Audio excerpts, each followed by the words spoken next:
Bon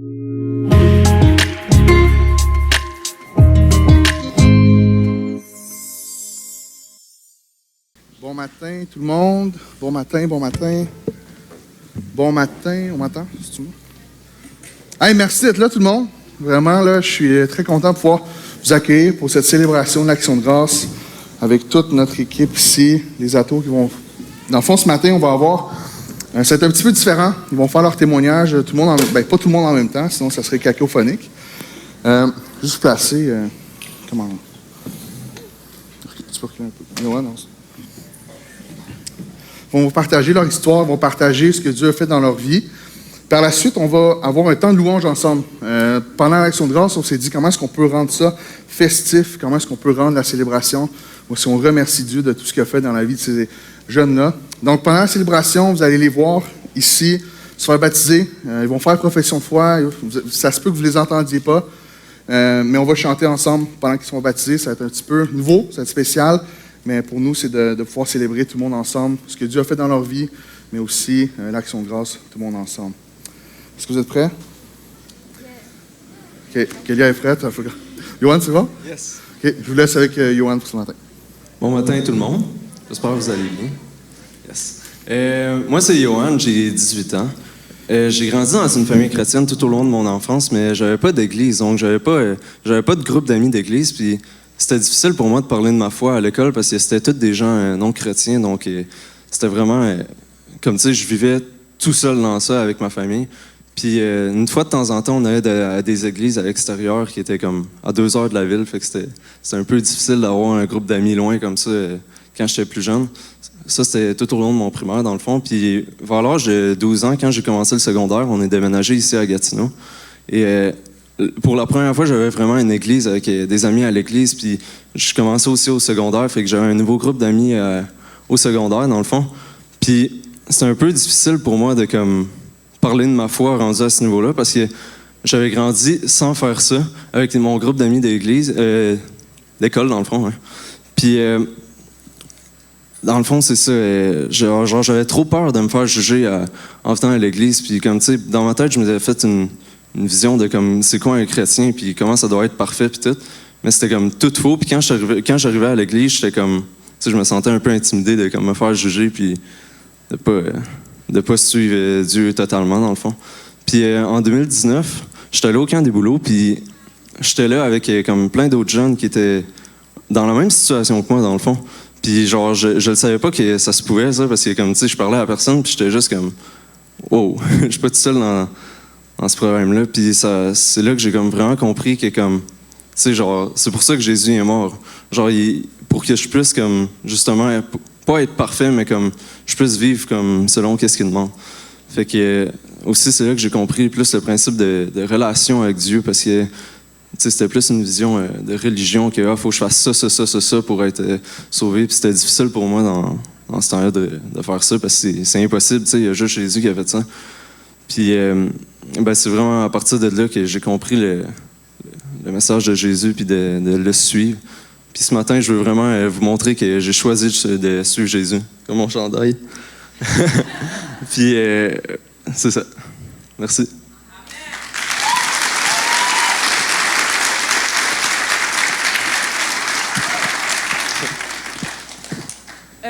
Bonjour, je m'appelle Amiel, j'ai 15 ans.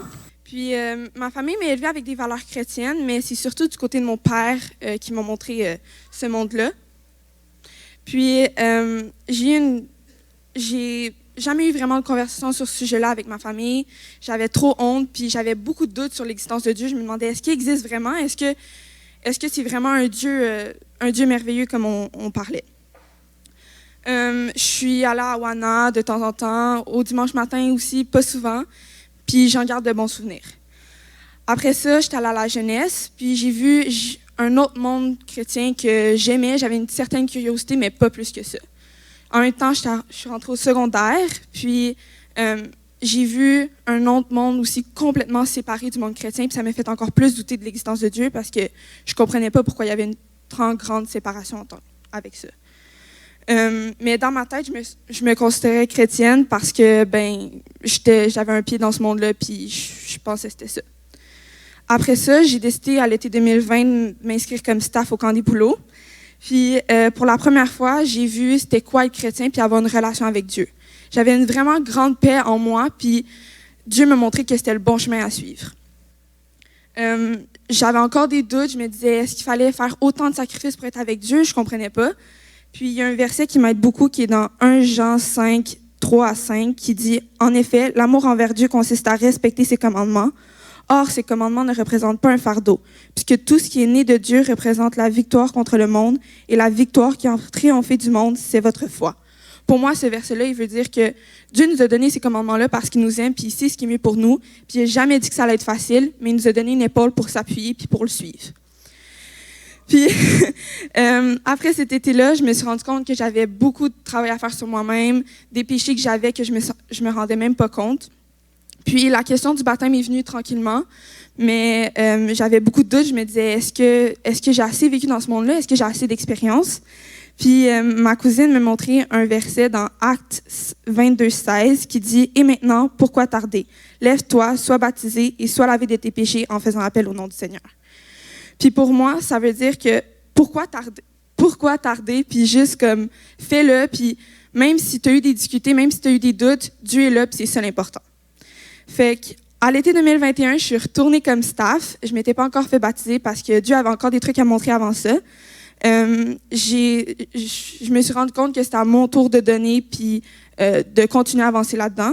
Mais après ça, j'ai eu un gros clash, beaucoup de défis, puis j'allais pas bien, puis je restais dans ma honte, puis j'ai même pensé à plus me faire baptiser. Mais un jour, j'ai reçu une vraiment pas bonne nouvelle, puis à la place, Dieu a utilisé ça pour me relever, pour que je lui demande pardon, puis que je continue à vivre pour lui. En un an, j'ai vu tellement de progrès dans ma vie que j'imagine pas ce que Dieu a fait, puis j'ai hâte de voir qu'est-ce qu'il me réserve pour la suite.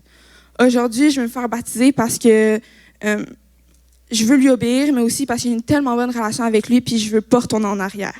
C'est sûr, il va y avoir des moments difficiles, mais Dieu est là, puis c'est ça qui compte.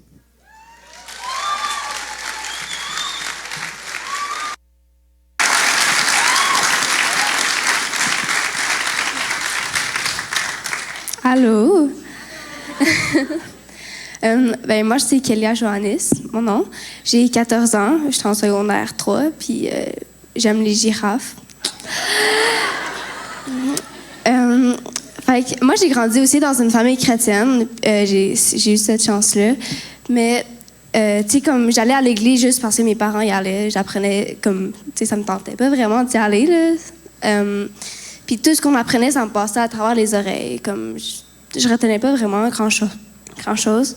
Puis, je me suis jamais vraiment considérée comme chrétienne avant aujourd'hui. Puis, c'est ça.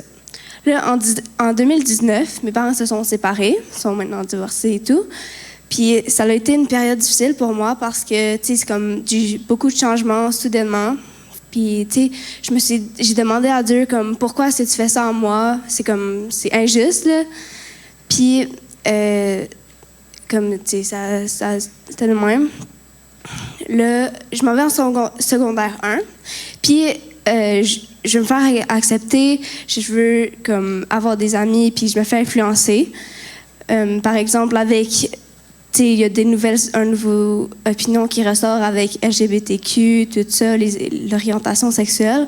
Là, je me demande comme pourquoi est-ce que Dieu serait contre tout ça? Peut-être qu'il y a une erreur dans la Bible. Fait que, je commence vraiment à douter à propos de Dieu, tout ça.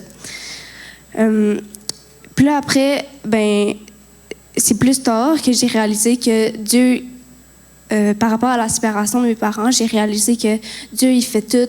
Ils mettent plein d'épreuves dans notre chemin, mais toutes ces épreuves-là, ils sont là pour nous rendre plus forts. Puis il y a deux versets que je vais vous dire pour prouver que Dieu dit la vérité.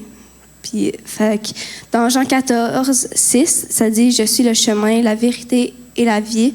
Nul ne vient au Père que par moi. » Et dans Jean 17, ça dit « Ta parole est la vérité ». Fait que ces deux versets-là, ils prouvaient vraiment à quel point Dieu il dit tout vrai. Puis ça m'a vraiment aidé dans ma relation. Puis là, peu à peu, je vais à la jeunesse, je vais à des groupes de filles, puis je pose mes questions à mon entourage. Puis là, peu à peu, je suis vraiment assurée que comme Dieu, il est bon, puis il veut comme le bien de moi. Fait que je suis ici aujourd'hui parce que, je veux me faire baptiser, évidemment, mais comme Dieu, il est bon. Sérieux, comme il m'a aidé à passer à travers ces épreuves difficiles-là. Il me donne du courage, il me donne encore plein de choses que je réalise pas aujourd'hui. Fait que je veux vraiment comme donner en retour, puis je veux améliorer ma relation avec lui, puis c'est pour ça que je veux me faire baptiser. Merci.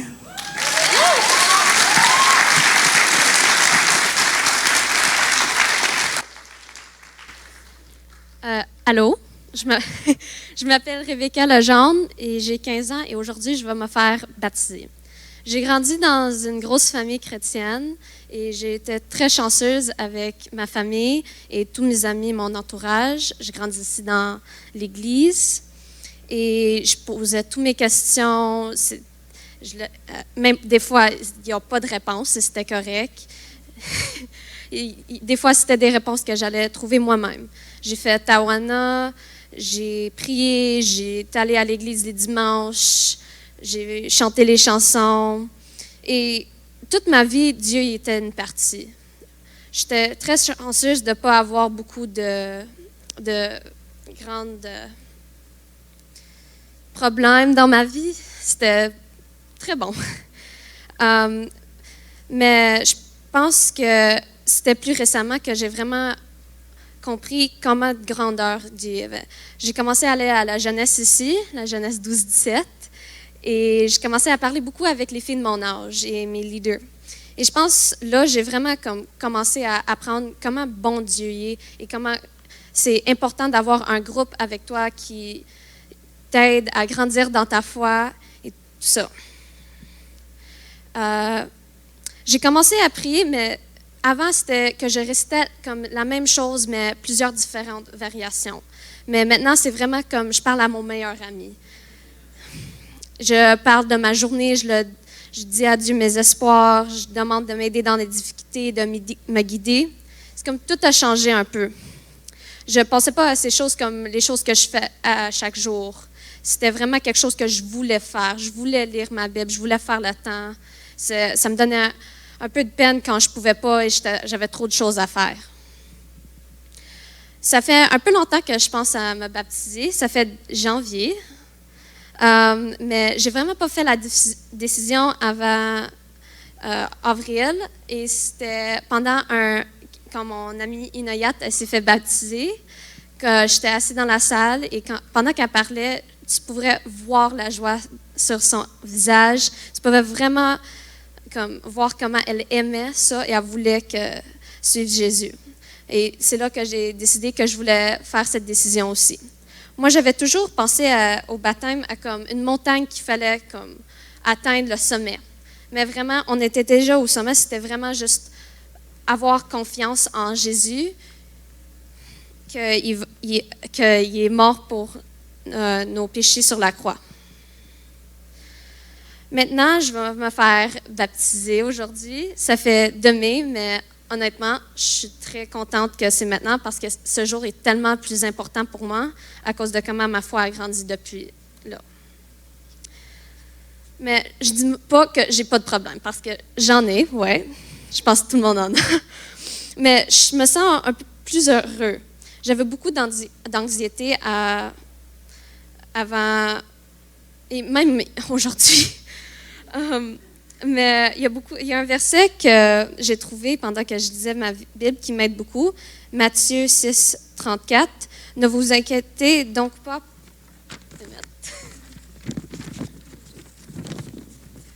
pour demain, car demain sera anxieux pour lui-même. Il est suffisant pour la journée de son propre problème. Ça m'aide beaucoup à prendre les jours de jour par jour. Et c'est vraiment, ça m'a aidé depuis mai de vraiment grandir comme moi-même d'une meilleure personne.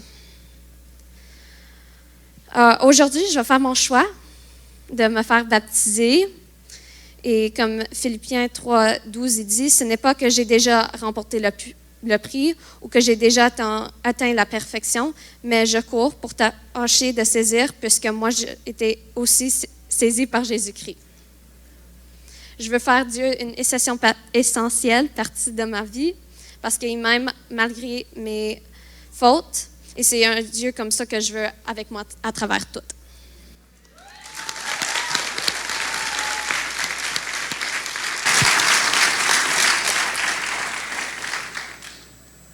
Okay. Je m'appelle Angelina, j'ai 15 ans, puis du loin que je me souvienne, j'ai toujours su que Dieu m'aimait puis qu'il existait parce que j'ai grandi dans une famille chrétienne. J'étais donc entourée de la parole de Dieu assez fréquemment. J'ai aidé ma mère à l'école du dimanche avec les enfants de 5 ans, puis j'allais à l'église régulièrement. Mais ça ne changeait rien pour moi. Je n'étais pas investie à 100% dans mon amour envers Dieu. Mes actions, mes réactions, puis même mes pensées n'étaient presque jamais dirigées vers le chemin que Dieu voulait pour moi. J'ai eu mes questions et mes doutes que peut-être la plupart d'entre vous ici, sans vouloir en savoir plus. Puis est arrivé le confinement. Au début, ma mère nous lisait à moi et mes frères des versets dans la Bible, presque chaque jour. C'est vraiment à ce moment-là que j'ai voulu me rapprocher de Dieu. J'ai commencé... on a aussi eu des temps de prière en famille où on regardait une ou deux vidéos chrétiennes sur YouTube, puis après ça, chacun son tour, on priait. Puis c'est à cette période que je me suis rapprochée de Dieu. Mais j'étais encore bloquée sur des questions puis des doutes. Un jour, on a regardé un témoignage d'un homme qui a vécu un réveil puis qui a été sauvé. Puis c'est à ce moment-là que je demandais à Dieu de pouvoir vivre le même sentiment puis de sentir son amour brûler en moi. Puis un vendredi à la jeunesse, on a invité ceux qui voudraient se faire baptiser à prendre une feuille pour s'inscrire. Puis je l'ai pris, mais juste au cas où. Je n'étais pas sûre de pouvoir l'utiliser. Après cette soirée, j'ai beaucoup hésité à me faire baptiser ou non. J'avais accepté Jésus dans ma vie depuis longtemps, mais j'avais peur de l'après-baptême. Parce que j'avais souvent entendu des personnes qui étaient baptisées dire qu'après, ils se sentaient nouveaux, que leur péché était resté dans l'eau. Puis moi, j'avais peur de rester normal, que rien n'ait changé. J'avais peur de ne pas être prête. Je pensais qu'il fallait que je règle mes problèmes, que je combatte mes péchés, puis qu'après, je pourrais me faire baptiser. J'ai donc prié à Dieu pour qu'il m'aide. Parce que deux choses m'empêchaient de me faire baptiser. La première, c'est que j'étais peut-être pas prête, puis la deuxième, c'était parce que j'aime pas parler devant des foules. Mais tout s'est éclairci le 18 mars 2021. On regardait une vidéo qui parlait de l'enlèvement sur la Terre, puis de l'après. Puis à la fin du discours, l'animateur a dit ceci. « Vous ne savez pas quand il va revenir, donc obéissez-le. » C'est vraiment là que je savais qu'il fallait que je l'obéisse puis que je me fasse baptiser. J'ai donc confirmé à ma mère que je voulais vraiment me faire baptiser. À la fin de la vidéo, j'ai prié, puis c'est à ce moment-là que j'ai ressenti le grand amour pour moi dans mon cœur de Dieu. Après ma première phrase, j'arrêtais pas de pleurer. Pleurer de joie, d'amour, mais aussi parce que je réalisais que j'étais pécheresse, mais que Jésus avait payé le prix pour moi. J'ai senti l'amour de Dieu dans mon cœur, puis je savais qu'il fallait que je l'obéisse, puis que je me fasse baptiser, puis que je témoigne son amour pour moi aujourd'hui.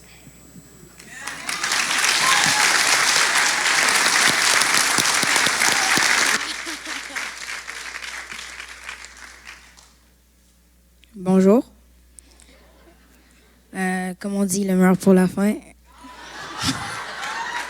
Je rigole. Je m'appelle Gabriel Moukoussa, j'ai 13 ans et je suis en secondaire 2. Et depuis mon enfance, moi, je vais à l'église ici, mais j'y allais pas par amour pour Dieu. Je venais parce que mes parents y allaient et que j'écoutais les prédications, je chantais les louanges, mais rien de plus. Pour moi, c'était comme une routine chaque matin. Mais un beau jour, ma grand-mère m'a donné un livre de manga chrétien, puis c'est à ce moment-ci que j'ai commencé à le lire. J'ai commencé à voir ce que Dieu faisait pour Abraham, Noé et tous ces personnages bibliques. Et j'ai réalisé que Dieu faisait plein de miracles dans la vie de certaines personnes, qui n'étaient pas seulement un Dieu dans le ciel, mais qu'il était présent avec nous comme un père ou un meilleur ami pour certains. Et c'est à ce moment-ci que j'ai compris que le Dieu d'Adam et Ève était, est et sera toujours le seul Dieu dans ce monde. Mais par la suite, j'ai eu beaucoup de pratiques d'hockey, ce qui m'empêchait d'aller au culte les matins et je commençais peu à peu à m'éloigner du Seigneur sans en prendre conscience. Puis au début de la COVID-19, au mois mars 2020, on a commencé à avoir des prières en famille, comme ma soeur le disait bien. On écoutait des témoignages, des enseignements de plusieurs sujets et à ce moment-ci, j'ai voulu retrouver la connexion que j'avais eue auparavant avec le Seigneur. J'ai commencé à prier sincèrement, à lire ma Bible. Et quelques semaines plus tard, on a mis une chanson qui se nomme Remémoration. Et les paroles qui m'ont touché disent « Tu es le pain de vie, rompu pour mes péchés, ton corps sur cette croix, meurtri pour me sauver. Je me rappelle la coupe déversée par amour, cette alliance par ton sang me redonne la vie. » Je me remémore ton amour pour moi, tes promesses, je n'oublie pas. Je mets en œuvre mon salut avec crainte et respect, et en marchant dans tes voies, Jésus, tu règnes en moi. Et c'est à ce moment-ci, j'ai senti comme le Saint-Esprit venir cogner à ma porte.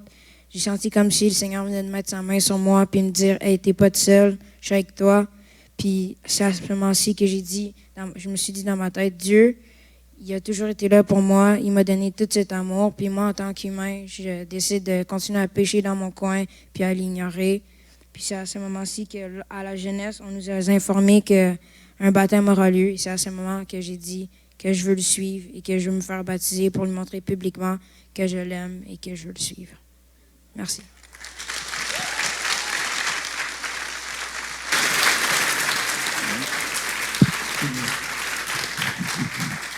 Je vais prier pour vous, gang. Comme ça, vous allez vous en aller. Ça. Vous allez partir, OK? Seigneur grand Dieu, c'est tellement encourageant de voir ces vies transformées par toi.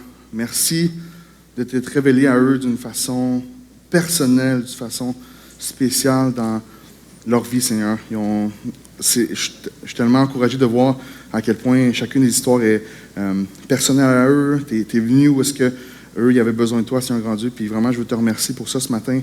Je te prie que tu puisses, Seigneur grand Dieu, tu puisses vraiment les aider ce matin. Je te prie que tu puisses bénir et glorifier ces décisions-là, Seigneur grand Dieu. Je vous prie sur ton Fils. Amen. Vous pouvez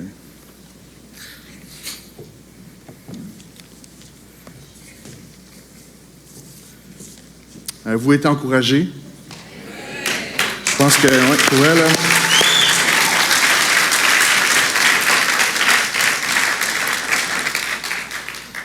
Pour nous, le baptême, c'est important. C'est important parce que c'est un signe extérieur de ce qui s'est passé dans leur vie. Ce matin, l'eau, c'est de l'eau de Gatineau. Les jeunes me demandaient la question, est-ce que c'est une eau spéciale? C'est l'eau de Gatineau, des tuyaux ici. Il n'y a rien de spécial, on n'a pas béni. Merci Denis, par contre. Merci de l'avoir rempli. Merci de l'avoir mis chaud. Il n'y a rien de spécial quand on le fait. Parce qu'on peut se faire baptiser dans n'importe quelle piscine, mais c'est vraiment une cérémonie, je trouve, une ordonnance de Jésus pour que tout le monde ici, on puisse comprendre ce qu'ils font. Ils s'identifient à la vie, la mort et la résurrection de Jésus-Christ. Puis pour nous, ça, on veut l'encourager, ça. On veut aider chacun des enfants, des ados ici à les diriger vers ces questions-là, se poser des vraies questions. Vous savez qu'en tant qu'enfant né dans une famille chrétienne, souvent, c'est la chose qui me pose le plus les ados. C'est que je ne suis pas prêt. Parce que eux autres, ils se pensent qu'il faut qu'ils vivent une vie intense dans la drogue. Puis là, il faut qu'ils reviennent à l'Église. Mais pour nous, c'est un signe de la fidélité de Dieu de les voir ici ce matin, de les voir prendre ces décisions-là, de suivre Jésus puis de le rendre personnel pour leur vie. Ce matin, à l'occasion de l'Action de grâce, je voulais qu'on médite sur un passage que j'ai lu cette semaine qui m'a vraiment encouragé. Ce matin, j'aimerais que vous puissiez ouvrir vos Bibles dans Jean 6, verset 32. Verset 32, Jésus leur dit, « En vérité, je vous le dis, ce n'est pas Moïse qui vous a donné le pain du ciel, mais c'est mon Père qui vous donne le vrai pain du ciel. En effet, le pain de Dieu, c'est celui qui descend du ciel et qui donne la vie au monde. » Et ils leur dirent alors, « Seigneur, donne-nous toujours ce pain-là. » Jésus leur dit, « C'est moi qui suis le pain de la vie. Celui qui vient à moi n'aura jamais faim, et celui qui croit en moi n'aura jamais soif. Mais je vous l'ai dit, vous m'avez vu, et pourtant vous ne croyez pas. Tous ceux que le Père me donne viendront à moi, et je ne mettrai pas dehors celui qui vient à moi. En effet, je suis descendu du ciel pour faire non pas ma volonté, mais celle de celui qui m'a envoyé. Or, la volonté du Père qui m'a envoyé, c'est que je ne perde aucun de tous ceux qu'il m'a donnés, mais que je le ressuscite le dernier jour. En effet, la volonté de mon Père, c'est que toute personne qui voit le Fils et croit en lui ait la vie éternelle, et moi, je la ressusciterai le dernier jour. » En tant que chrétien, on a souvent, chrétiens, non-chrétiens, souvent on a l'impression que que Jésus va être déçu ou il va être frustré de notre marche chrétienne. Où on sent qu'on n'est souvent pas assez bon. Rappelez-vous d'Adam et Ève, lorsqu'ils ont fait leur premier péché, leur première réaction, c'était pas de courir à Dieu et de dire « Hey, j'ai vraiment fait une mauvaise décision », mais c'était de se cacher. Je pense que bien souvent, entre nous, on fait la même chose avec Dieu. On fait la même chose avec Dieu, puis on se cache, puis on a honte d'aller vers Dieu. Ce matin, il y a plusieurs visiteurs, plein de gens qui nous écoutent en ligne. Peut-être ce matin, tu as plein de doutes. Tu as plein de doutes sur Dieu. Tu as plein de doutes de l'amour de Christ envers toi. De peur de ne pas être assez bon. Ce matin, j'aimerais qu'on prenne le temps pour l'action de grâce de remercier Dieu d'être venu et de nous avoir sauvés. Nous avoir envoyé un Fils unique pour nous sauver. Puis je pense que tous les croyants et les non-croyants ont souvent une hésitation par rapport à si Dieu nous accepte. Le fameux auteur du Voyage du pèlerin, c'était un de ses versets préférés. Le verset, au verset 37, « Tous ceux que le Père me donne viendront à moi, et je ne mettrai pas dehors celui qui vient à moi. » Il écrit ça dans son livre. Ceux qui viennent à Jésus-Christ redoutent souvent qu'ils ne les reçoivent pas. Et cette observation est implicite dans le passage. Je l'ai dit de la portée de la sagesse de la promesse faite. Je ne le mettrai pas dehors. En effet, si nous n'avons pas été enclins à redouter d'être rejetés dehors, Christ n'aurait pas eu à apaiser ainsi nos craintes. Il aurait été inutile, si je peux m'exprimer ainsi, que la sagesse céleste invente une telle promesse et qu'elle l'exprime de la sorte. Sinon, pour voler en éclats toute objection des pécheurs venant à Christ. S'ils n'étaient pas enclins à prêter foi de telles objections au grand découragement de leur âme. Vous savez, on vit dans une société très transactionnelle, relationnellement. On a toujours des relations, c'est je t'entends, je te respecte parce que tu me respectes, je t'aime parce que tu m'aimes, je t'écoute parce que tu m'écoutes. Ah, tu m'as menti, là, ah, ça m'a blessé, fait que je te renie. Et souvent, on va transposer ces relations-là, ce type de relations-là, sur Dieu. On pense que Dieu va réagir de la même façon que nous, on va réagir avec les autres êtres humains. On va se dire, ben, j'ai trahi Dieu, j'ai menti, j'ai fait un péché, j'ai fait ça, donc Dieu m'a abandonné. Mais ce qu'on voit ici, c'est que c'est tout à fait le contraire. Puis notre nature humaine nous met beaucoup trop de barrières à ça, de venir à Christ. Il est impossible pour nous d'avoir une assez bonne objection pour que Christ nous mette dehors. Vous savez, c'est assez difficile de concevoir ce type de relation. C'est pour ça que des fois, ça semble trop simple. Mais je veux juste accepter sa grâce. Mais c'est ça. Lorsque je dis aux jeunes, « Hey, est-ce que, dans le fond, ils ont dit, j'ai accepté Jésus, tout ça. » La prochaine question qui vient souvent, c'est je leur demande, « Est-ce que tu es prêt à te faire baptiser? » Vous savez, dans le Nouveau Testament, ça n'existe pas des chrétiens non baptisés. Lorsque tu es croyant, bien, immédiatement, tu allais te faire baptiser pour démontrer extérieurement que tu as mis ta foi en Jésus. C'est comme des vegans non pratiquants. Ça n'existe pas. Ben, peut-être que je le suis, en fait, je le suis. Là, je suis un vegan non pratiquant. Mais des chrétiens non baptisés, ça n'existe pas. Puis je leur demande pourquoi est-ce que tu ne veux pas faire baptiser. Puis là, ils disent, je ne suis pas prêt. Je ne suis pas assez prêt. Puis là, je leur dis, mais pourquoi? Souvent, la réponse est, je ne suis pas assez bon. Je fais trop de péchés. Mais ça, c'est se mettre le poids de dire que mes œuvres vont être assez bonnes pour que Dieu m'aime. Mais lorsqu'on lit le Nouveau Testament, c'est tout à fait le contraire. Dieu vient nous sauver par grâce, il nous donne tout ce qu'on a besoin pour être avec Dieu pour l'éternité. J'aimerais ça vous lire un passage dans Tite 3, verset 4. Mais lorsque la bonté de Dieu, notre Sauveur, et son amour pour les hommes ont été révélés, il nous a sauvés. Et il ne l'a pas fait à cause des actes de justice que nous aurions pu accomplir, mais conformément à sa compassion à travers le bain de la nouvelle naissance et le renouvellement du Saint-Esprit, qu'il a déversé avec abondance sur nous par Jésus-Christ, notre Sauveur. Ainsi déclarés justes par sa grâce, nous sommes devenus ses héritiers, conformément à l'espérance de la vie éternelle. J'aimerais inviter l'équipe de louange On va se préparer à célébrer ensemble ce que Dieu a fait dans chacune des vies des baptisés ici, mais aussi, on prend un temps ce matin pour célébrer ce qu'il fait dans vos vies. J'aimerais ça qu'on puisse, ce matin, célébrer pas seulement la vie de nos ados qui étaient ici ce matin, mais dans chacune de nos vies, dans ma vie, dans votre vie, que Christ est disponible à tous ceux qui s'approchent de lui. Ce matin, c'était la première fois que tu entends que Jésus t'aime, puis que tu ne peux pas ne pas être assez bon pour Jésus, qui t'invite à venir vers lui. Ce matin, je te lance l'appel de faire ce pas de foi-là vers Jésus. Puis ça se peut que tu l'as fait il y a des années. Mais ce matin, je t'encourage à faire ce pas-là de consécration encore. De dire que moi, je crois encore, je veux me repentir de mes propres œuvres, que moi, je pense que je vais être capable de me sauver moi-même. Mais tout ce qu'on voit, c'est qu'il n'y a rien qui peut nous séparer de l'amour de Christ. Jésus nous invite à venir à lui, pas parce qu'on est bon, pas parce qu'on est capable de faire des choses pour lui, mais parce que Jésus-Christ, à la croix, a tout fait pour nous. Et le baptême, ce matin, représente ça.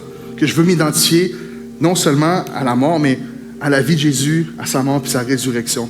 Je veux que tous ces ados-là qui vont passer ce matin vont pouvoir s'identifier à la vie de Christ pour leur vie. Et c'est plus eux qui vivent pour eux-mêmes, mais c'est Jésus. Ce matin, je vous encourage à répondre dans vos cœurs pour ça, à faire ce pas de foi-là. Adultes, enfants, ados. Parce qu'on a tous besoin de la grâce de Dieu. On a tous besoin de ce que Jésus a fait pour nous, puis il nous invite à s'approcher de lui. Prions ensemble.